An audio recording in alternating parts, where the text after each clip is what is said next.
So, happy birthday, Riley. I would bake you a cake or a quiche, but unfortunately I haven't found out quite how to materialise things through my screen to the other side of the country yet.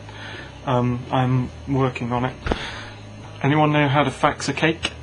That vid was in the past. Good morning, box of logs. It's Tuesday, so you get a Tuesday Tom. I am about to be going on my last driving lesson, and that's basically because driving lessons are expensive and I've made my instructor a rich man, probably. City driving is scary. This is Brian Cox, and he's been doing a program on Sunday nights which has just started called Wonders of the Solar System, and I urge everyone to check it out. I like to educate people about astronomy. That's one of the things I do. So watch that. That's on BBC 2's at 9 PM. I'm obviously pimping it. This is Looking for Alaska, a good book by John Green. If you haven't read it, and Paper Towns, then you should do, because they're quite good. I'm only halfway through this one. I've got to the bit that says after, and anyone who's reading that book will know what that's about.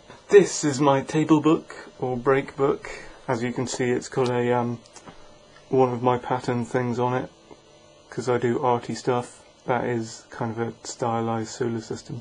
And this contains loads of private thoughts in it. I suppose you'd call it a diary. Does anyone else keep diaries or books full of private thoughts? This is a fruitcake. This is Bioshock. It's a good PC game that came out in 2008 and was probably the best game of 2008. Basically, it's like this weird rich entrepreneur creates this underwater city in the 50s, and then suddenly all the residents go insane and start injecting themselves with drugs. The sequel of it, Bioshock 2, came out the other day, and my brother got it. We played like one level of it and then it crashed, and we can't get into it again. So that sucks. The analogy I like to use about game crashes is, it's like when you're reading a book and you can't get to the next chapter because all the pages fall apart. And that is a sunny day in the winter. The theme just set for us for this week is noob vlogging, like the mistakes you made when you were a newbie and you did vlogs first time.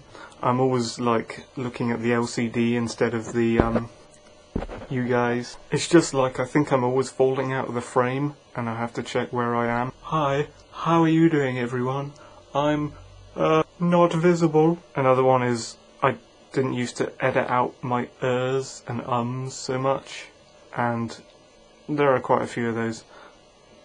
Of course, some people can make vlogs like straight out without doing any ers and ums and not put any cuts in it at all. But I like editing, you know, there's nothing wrong with jump cuts. Also, the thing is, you talk really quietly when you think there's someone listening in on your conversation, so you tend to do vlogs when there's an empty house where you can speak a little bit louder.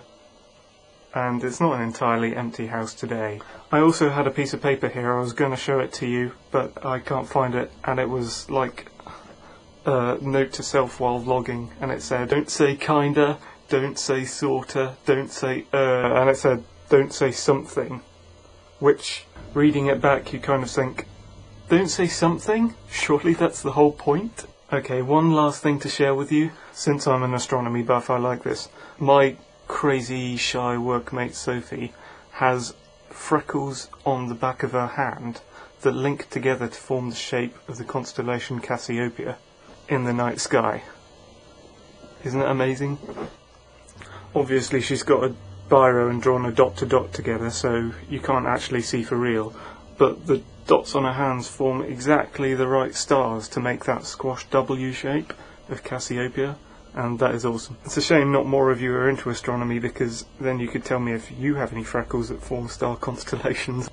If you do, post a picture, unless it's in a very private place, in which case don't post a picture, just tell us in the comments. Ellen, I will see you tomorrow on the box.